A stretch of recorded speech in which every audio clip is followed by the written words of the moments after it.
welcome back to my YouTube channel. Today's recipe is a Goan style prawn curry, one of my absolute favorites, something I grew up eating and I always look forward to. But it's a special recipe because it's not my recipe, it's actually one that I've taken from this fabulous cookbook that my cousin Nicole Modi wrote, and it's called From the Table of Mary S. Narialwala. It documents some fantastic recipes. I've made a whole bunch from them before, but I thought this would be interesting to share a video of a prawn curry. It's Mary's recipe. It's from the book that Nicole's written, so it's not my recipe, but I have tweaked it just a wee bit just to try and accommodate the ingredients that I had on hand. It's a little bit difficult to get everything, so just a few minor tweaks, but it is so good. You're gonna love it.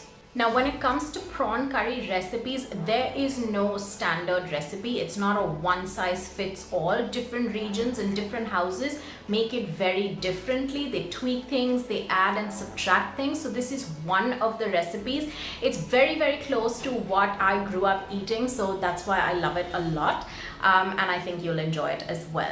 If you haven't already, make sure to follow me on Instagram. I share a lot of recipes and stuff behind the scenes that I do there. I'll put the link in the description. As always, a detailed blog post with the recipe, tweaks, history, information is gonna be in the link in my description box as well. Make sure you check out the website and read that post before you get started. And if you haven't, make sure to subscribe to this channel. Give this video a big fat like. It encourages me and it helps the channel as well. And I love to hear from you. So if you have any comments, if you like curry, you don't like curry, you want a veg version of this, I'm gonna put all those notes in the blog post as well.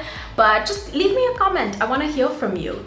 The book really is a fantastic compilation of recipes, and I have actually made a couple from it, so I'm very excited. I'm still reading through it and picking out the ones that I want.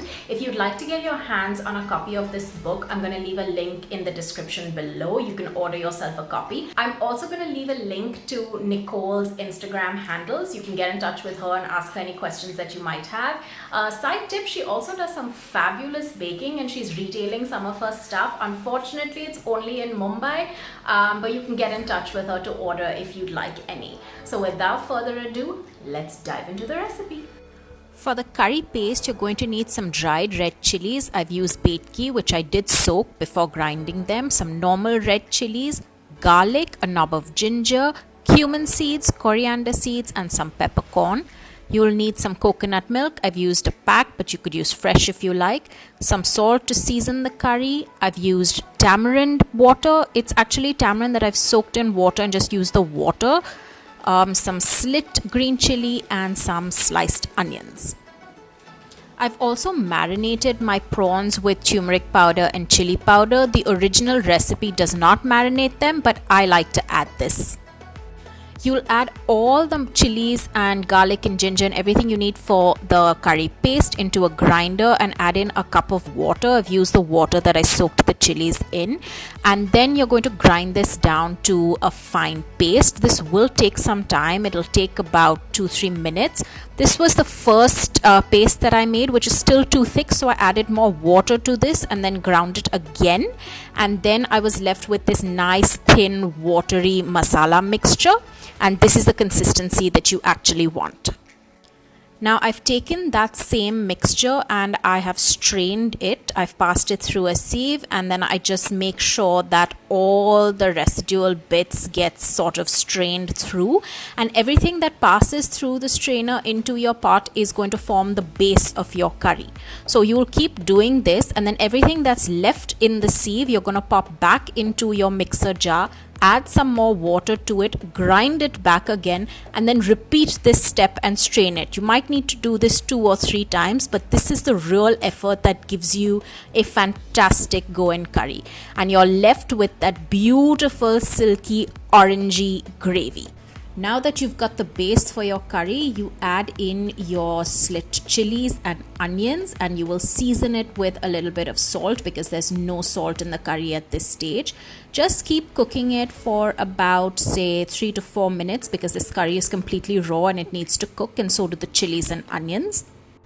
Once it's cooked for about 3 or 4 minutes, you can add in your coconut milk. I've just used a Tetra pack of coconut milk. I didn't have the patience. Actually, I didn't even have the coconut to grind and make it fresh. But if you'd like to, you can. Some recipes use ground coconut in the masala paste itself, but this one doesn't. This one specifically asks for coconut milk. So once the milk is added, it forms this lovely luscious orange gravy.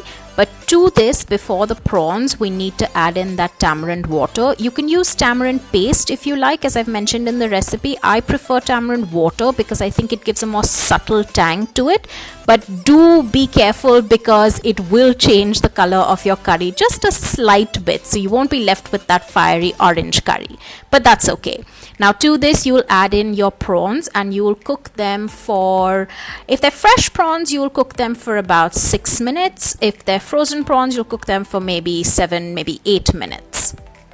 I'd like to mention here that the curry is nice and silky. A Goan curry usually doesn't have anything except the prawn and maybe some slit green chili. This one has the slivers of onions as well. You can add it to the curry paste if you like, but I think in this it adds a lovely texture.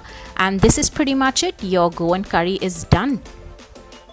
So you can see how beautifully thin this curry is. It's not a thick curry, but it's not watery either. It's just in between. It tastes beautiful. It's got all that heat from the chili and it's got a subtle tang from the tamarind, and it is absolutely perfect. You could serve this with some steamed rice. You could serve it with a roti if you like, or bread, however you like to eat it. It is delicious. I really hope you've enjoyed this recipe. If you did, please make sure to give this video a big fat thumbs up. Leave me a comment and tell me how much you like it. And of course, subscribe to my channel. I'm gonna see you guys soon.